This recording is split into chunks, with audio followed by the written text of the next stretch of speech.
Dr. Tirta ikut menanggapi pernyataan kontroversi Gubernur Jawa Barat Deddy Mulyadi soal vasektomi sebagai syarat penerima bantuan sosial.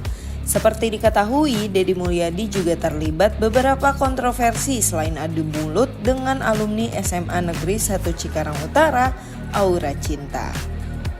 Beberapa kontroversi tersebut adalah larangan study tour, mengirim anak-anak pelajar ke barak TNI, hingga mengajukan vasektomi sebagai syarat pemberian bansos.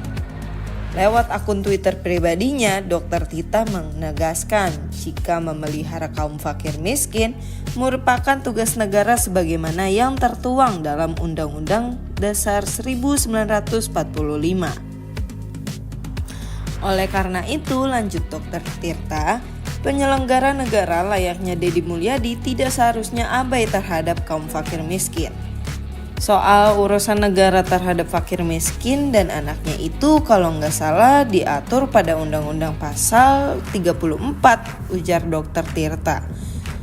Menurut Dr. Tirta, kebijakan vasektomi tidak bisa sembarang diterapkan. Dia menilai sosialisasi program keluarga berencana juga belum efektif. Bagiku, vasektomi ini nggak bisa dipaksakan, harus atas dasar kesadaran.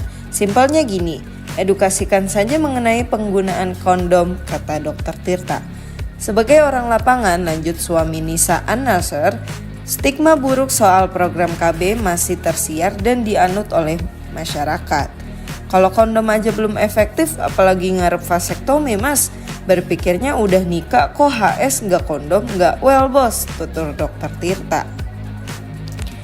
Mantan suami Mediska Roza tersebut menekankan urgensi edukasi program KB alih-alih langsung menerapkan kebijakan vasektomi secara serentak.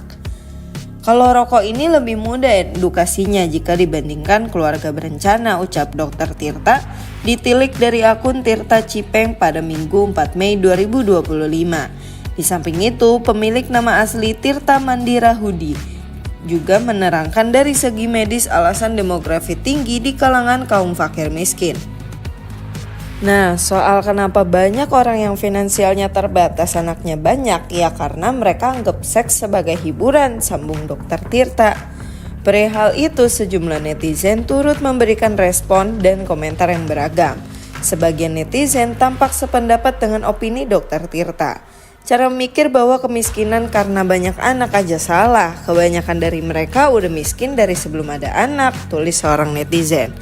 Bukan karena pola pikir dok, kata orang-orang mereka miskin karena malas aja dok, kerjaannya bikin anak terus, tutur netizen lain. Yang kasihan itu anaknya, harus nerima keadaan, di sisi lain juga harus mengubah keadaan, kata netizen yang lainnya. Untuk informasi tambahan, Deddy Mulyadi mengajukan kebijakan vasektomi sebagai syarat penerima bansos di wilayahnya. Deddy Mulyadi mengusulkan warga Jawa Barat yang bersedia melakukan vasektomi akan diberi insentif sebesar Rp500.000. Pada Selasa 29 April 2025, Deddy Mulyadi mengutarakan keluhan kerap dimintai tolong sejumlah warga untuk menanggung biaya lahiran. Lahiran itu nggak tanggung-tanggung loh, 25 juta. 15 juta karena rata-rata sesar dan itu rata-rata anak keempat, anak kelima, ujar Deddy Mulyadi. Menurut Deddy Mulyadi, warga tersebut tidak bertanggung jawab atas kehamilan, kelahiran, dan pendidikan anak-anaknya. Nah, kalau orang tidak punya kemampuan untuk membiayai kelahiran, membiayai kehamilan, membiayai pendidikan, ya jangan dulu ingin menjadi orang tua dong, sambung Deddy Mulyadi.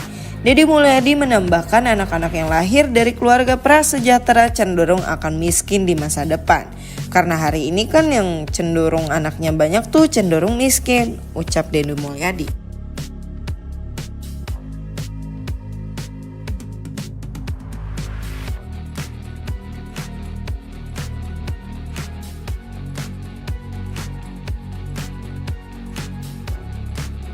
PLN Leader Consultant gaungkan budaya kerja ERT berbasis empati dan tanggung jawab untuk terus berikan pelayanan terbaik. Budaya kerja ini jadi fondasi dalam setiap tugas, karena listrik bukan hanya soal teknis, tapi juga hati. Momentum Hari Buruh, PLN tegaskan petugas layanan sebagai garda terdepan keandalan listrik di setiap kondisi. Tanpa mereka, terang tak akan sampai ke rumah kita. Mereka pahlawan di balik layar. Di Hari Kartini, Sri Kandi PLN ajak mahasiswa jadi agen perubahan energi demi masa depan kelistrikan yang berkelanjutan. Langkah awal menuju transisi energi hijau, ilmu dan aksi berjalan seiring. Di Hari Kartini, Sri Kandi PLN ajak mahasiswa jadi agen perubahan energi demi masa depan kelistrikan yang berkelanjutan, langkah awal menuju transisi energi hijau, ilmu dan aksi berjalan seiring.